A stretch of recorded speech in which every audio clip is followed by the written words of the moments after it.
இந்த சேனலை தொடர்ந்து நடத்த உதவி செய்ய நினைப்பவர்கள் உதவி செய்யலாம். வணக்கம். அமெரிக்காவினுடைய ஷாப்பிங் மால், பொதுமக்கள் அதிகமாக கூடக்கூடிய இடங்கள், திரையரங்குகள், இந்த மாதிரியான இடங்களில் பார்த்தீங்கன்னா அங்கு வரக்கூடிய இந்தியர்களை பார்த்து அமெரிக்கர்கள் கோ பேக் இந்தியா அப்படின்னு சொல்கிறாங்களாம். ரெண்டாவது, கனடா, ஆஸ்திரேலியா மாதிரியான நாடுகள் இந்தியாவில் இருக்கக்கூடிய நம்முடைய மாணவர்களுக்கு கொடுத்து கொண்டிருந்த விசாவை பெருமளவில் ரத்து செய்திருக்கிறார்கள். மூன்றாவதாக, அமெரிக்காவினுடைய துணை அதிபருடைய மனைவி ஒரு இந்து அப்படின்னு உங்களுக்கு எல்லாருக்கும் நல்லா தெரியும். அவர்களை கிறிஸ்தவ மதத்திற்கு மாற்றவிருப்பதாக அவர் சொல்லியிருக்கிறார். இதெல்லாம் எதற்காக சொல்கிறேன் அப்படின்னா, இந்த செய்தியை முதல்ல யார் சொல்கிறா அப்படிங்கிறது பாருங்க. நான் முதல்ல சொன்ன செய்தியை அமெரிக்காவிற்கு அடிக்கடி செல்லக்கூடிய இந்தியாவை சார்ந்த ஒரு மிக முக்கியமான ஒரு ஊடகவியலாளர் வெளியிட்டிருக்கக்கூடிய செய்தியை தான் நான் சொல்கிறேன். இந்தியர்களை அமெரிக்காவில் எங்கு பார்த்தாலுமே அங்கே இருக்கக்கூடிய அமெரிக்காவர்கள் கோ பேக் இந்தியா அப்படின்னு சொல்கிறாங்களாம், கோபத்தில் சொல்கிறாங்களாம். இப்போ இந்த சூழலுக்கு இந்திய மக்களை கொண்டு சென்றவர்கள் யார்? இங்கே இருக்கக்கூடிய RSS சங்க பரிவாரங்கள். ஏற்கனவே நமக்கு தெரியும், டெக்சாஸில் இருக்கக்கூடிய அனுமன் சிலையை உடனடியாக அங்கிருந்து மாற்ற வேண்டும், அது சாத்தான் அப்படின்லாம் சொல்லிட்டு இருப்பதாக செய்திகள் ஊடகங்கள் வழியாக வெளிவந்து கொண்டிருக்கின்றன.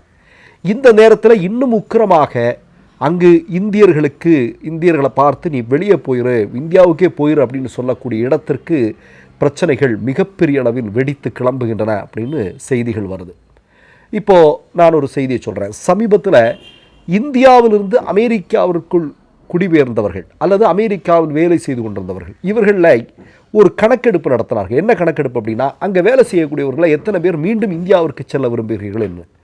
அதுக்கு 1% இந்தியர்கள் கூட நாங்கள் இந்தியாவிற்கு திரும்ப செல்ல விரும்பலைன்னு தான் சொல்லியிருக்கிறாங்க.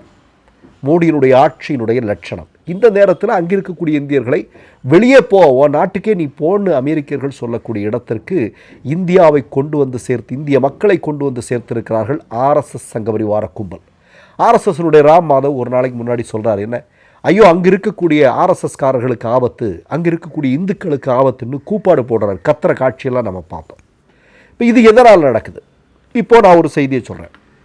நேற்றுக்கு நம்ம ஒரு வீடியோ போட்டிருந்தோம் இல்லையா? ஒரு பாதிரியார், உங்களுக்கெல்லாம் நல்லா தெரியும், அந்த பாதிரியார் அவருடைய மனைவி, அந்த பாதிரியாருடைய வாயில் சாணியை திணித்து RSS சங்க பரிவாரங்கள் கும்பல் செய்த ஒரு மிகப்பெரிய வன்முறை செயல் உலகமே அதிர்ச்சிக்குள்ளானது.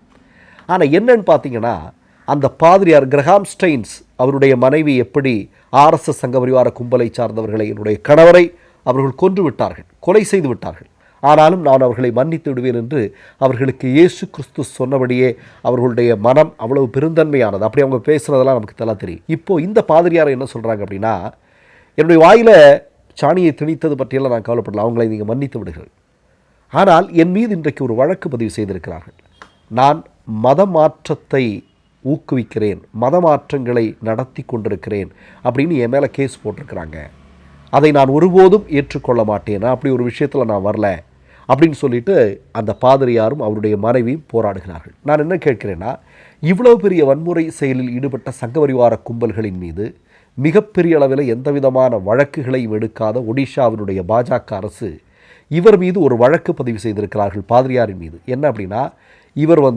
கட்டாய மத மாற்றத்திற்கு இவர் பல்வேறு வேலைகளை செஞ்சுருக்கிறாரு, அதனால் இவர் மீது வழக்கு பதிவு செய்திருக்கிறோம் என்று சொல்லியிருக்கிறார்கள். இன்னொன்று, போலீஸ் ஸ்டேஷனுக்கு இவருடைய மனைவி வந்தனா போயிருக்கிறாங்க, பாதிரியாருடைய மனைவி. போன இடத்துல அதாவது இந்த பாதிரியார் கடுமையாக தாக்குதலுக்குள்ளாக்கப்படுகிறார் அல்லவா, அப்படி தாக்குதலுக்குள்ளாக்கப்படும் போது அது அங்கிருந்தவர்கள் மொபைலில் படம் பிடித்திருக்கிறார்கள். அந்த படத்தை எல்லாம் போட்டு காட்டுறாங்க போலீஸ் ஸ்டேஷனில். போலீஸ்காரன் என்ன சொல்கிறான்னு தெரியுமா, இதெல்லாம் ஆதாரமாக எடுத்துக்க முடியாது, சிசிடிவி ஃபுட்டேஜ் இருந்ததுன்னா நீ கொடு, அதை வேணால் நாங்கள் ஆதாரமாக எடுத்துக்கிறோம் அப்படின்னு சொல்கிறாங்க. சாதாரணமான ஒரு கிராமத்தில் மின் விளக்குகள் கூட பெரிய அளவில் இல்லாத, மின் வசதிகள் கூட பெரிய அளவில் இல்லாத ஒரு கிராமத்தில் நீ சிசிடிவி ஃபுட்டேஜை கொடு அப்படின்னு கேட்குறது எவ்வளோ பெரிய அயோக்கியத்தனம், கொஞ்சம் யோசிச்சு பாருங்கள் நீங்கள். அப்போது அங்கே இருக்கக்கூடிய பாஜக அரசாங்கமும் சரி, அவர்களுடைய கட்டுப்பாட்டில் இருக்கக்கூடிய காவல்துறையும் சரி, முழுமையாக RSSனுடைய அடிவருடிகளாக மாறி இருக்கிறார்கள் அப்படிங்கிறதா உண்மை. அப்போ இது மாதிரியான செய்திகள் உலகம் முழுவதும் மிகப்பெரிய அளவில் அதிர்ச்சிகளை உருவாக்கி கொண்டிருக்கிறது. அதனுடைய ரிஃப்ளெக்ஷன் தான், எதிரொலிப்பு தான் நீங்கள் பார்த்தீங்க அப்படின்னா பெருமளவில் அமெரிக்கா மாதிரியான நாடுகளில் இன்றைக்கு எதிரொலித்து கொண்டிருக்கிறது. குறிப்பாக நீங்கள் பார்த்தீங்க அப்படின்னா இப்போ யூஏஇலலாம் பார்த்தீங்கன்னா இந்த குறி வைக்கிறோம் இல்லையா, நெத்தியில் குறி போடுவாங்க. இப்போ குறிப்பாக தென்னிந்தியர்கள் தான் அது பெருமளவில் வந்து நீங்கள் பார்த்தீங்கன்னா தமிழ்நாடு இங்கே தெலுங்கானா, ஆந்திரா, கேரளாவை சார்ந்த மக்கள் வந்து பெருமளவில் அந்த குறி போடுறது வழக்கம். இப்படி குறி போடுறவங்களுக்கு மேலேயும் மிகப்பெரிய அளவில் ஒரு ஒரு உளவியல் ரீதியான தாக்குதல் யூஏஇ மாதிரியான இடங்களில் நடந்துகிட்ருக்கு அப்படின்னு செய்திகள் வந்து கொண்டிருக்கிறது. நான் சொல்கிறேன், அங்கே இருக்கக்கூடிய பெரும்பாலான மக்கள் தங்கள் வயிற்று பிழப்பிற்காக இந்தியாவிலேருந்து போகிறாங்க. மோடியினுடைய ஆட்சியில் வேலை இல்லை, இங்கே பெரிய பிரச்சனை இருக்குது அப்படிங்கிறது நமக்கு எல்லாருக்குமே தெரியும் இல்லையா. இவர்கள் பிழைப்பிற்காக அங்கே செல்கிறார்கள். ஆனால் இங்கே இருக்கக்கூடிய ஆர்எஸ்எஸ்காரன் இங்கு இருக்கக்கூடிய இஸ்லாமியர்களின் மீது, கிறிஸ்தவர்களின் மீது நடத்தக்கூடிய தாக்குதலுடைய எதிரொலிகள் தான் இதெல்லாம். இப்போ நமக்கு முன்னாடி நமக்கு எல்லாம் ஞாபகம் இருக்குது, புர்கா போட்டு இங்கே ஆர்எஸ்எஸ்காரெல்லாம் என்ன பண்ணா அப்படிங்கிறத நம்ம பார்த்தோம். இப்போ இன்றைக்கி குறி போட்டுட்டு போகிறான், அவன் நாட்டில் என்ன பண்ணுறான் அப்படிங்கிறத இன்றைக்கி கண்கூடாக பார்க்குறோம். அப்போ இதுதான் இப்போ மோடியினுடைய ஆட்சியில் இதற்கு எதிராக ஏதாவது நடவடிக்கையோ அல்லது இதற்கு எதிராக பேசவோ மோடியால் முடியுமா? மோடி இதற்கெல்லாம் கள்ள மௌனம் காத்து கொண்டிருக்கிறார். கள்ள மௌனம் மட்டுமல்ல, இதெல்லாம் நடக்கட்டும் அப்படிங்கிறத அவர் விரும்புகிறார் அப்படின்னு தான் நம்ம சொல்ல வேண்டியது இருக்குது. ஏன்னா இதற்கு எதிராக அவர் பேசுகிறாரா? இப்படி சம்பவங்கள் நடக்குது, உலக அளவில் மிகப்பெரிய எதிர்ப்புகள் கிளம்பிகிட்ருக்கு.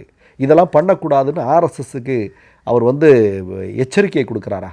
அதெல்லாம் எதுவுமே பண்ணுறதில்ல இல்லையா. முழுமையாக இது நீங்கள் பார்த்தீங்க அப்படின்னா அவர் கள்ள மௌனம் காத்து கொண்டிருக்கிறார். கள்ள மௌனம் காப்பது அல்லது பேசாமல் இருப்பது என்றால் இதற்கு மறைமுகமாக ஆதரவு தெரிவிக்கிறார் அப்படிங்கிறதானே பொருள். அப்போ நீங்கள் பாருங்கள் எவ்வளோ பெரிய சிக்கல். நீங்கள் ஒன்று பார்க்கணுங்க, இப்போ 2014 முன்னாடி குஜராத்திலேருந்து, பாபர் மசூதிலேருந்து, இப்போ கிரஹாம் ஸ்டெயின்ஸ்லேருந்து நிறைய விஷயங்களை ஆர்எஸ்எஸ் சங்க பரிவார கும்பல் நடத்திய அட்டூழியங்களை பட்டியல் போடலாம். ஆனால் நீங்கள் 2014 ஆட்சி பொறுப்பிற்கு வந்தது பிறகு இது மாதத்துக்கு ஒரு சம்பவம் மாதிரி அரங்கேறி கொண்டிருக்கிறது இந்தியாவில்.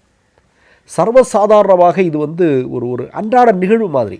இப்போ டெய்லி பத்திரிக்கை திறந்தால் இது மாதிரி இங்கே முஸ்லீம்கள் தாக்கப்பட்டார்கள், இங்கே கிறிஸ்தவர்கள் பிரார்த்தனை செய்ய முடியல, இங்கே கிறிஸ்தவ பாதிரியார் தாக்கப்பட்டார், அது செய்யப்பட்டார். இது தினசரி நீங்கள் பார்த்தீங்க அப்படின்னா சிறுபான்மை சமூகத்தை சார்ந்த மக்களின் மீது தொடர் தாக்குதலை இவர்கள் கட்டவிழ்த்து விட்டு கொண்டிருக்கிறார்கள்.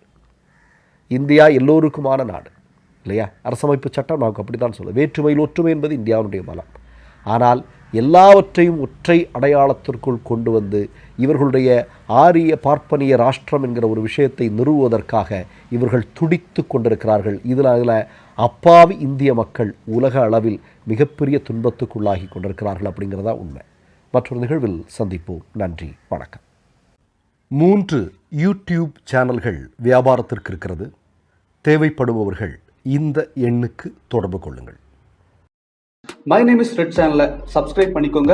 அதுக்கப்புறமா பக்கத்தில் இருக்கிற ஜாயின் பட்டனை கிளிக் பண்ணீங்கன்னா ஒரு நியூ பேஜ் ஒன்று ஓப்பன் ஆகும். அதுலேயும் ஜாயின் பட்டனே கிளிக் பண்ணிக்கோங்க. அதில் பார்த்தீங்கன்னா credit R debit card options இருக்கு. இதில் உங்களுக்கு விசா, மாஸ்டர் கார்டு, ரிப்பே அப்படின்னு 3 ஆப்ஷன்ஸ் கொடுத்துருக்காங்க. அதில் நீங்கள் எந்த கார்டு சூஸ் பண்ணுறீங்களோ அந்த கார்டோட நம்பர் என்டர் பண்ணிக்கோங்க. அப்புறமா கார்டோட வேலிடிட்டி மந்த் அண்ட் இயரை டைப் பண்ணிக்கோங்க. அடுத்தபடியா உங்க கார்டோட பின்னால சிவிசி கோடுன்னு சொல்லிட்டு 3 நம்பர்ஸ் கொடுத்துருப்பாங்க. அந்த நம்பரை இதில் என்டர் பண்ணிக்கோங்க. அப்புறமா அட்ரஸ் அண்ட் இன்ஃபர்மேஷன் என்டர் பண்ணிட்டு பைங்கிற பட்டனை கிளிக் பண்ணிக்கோங்க.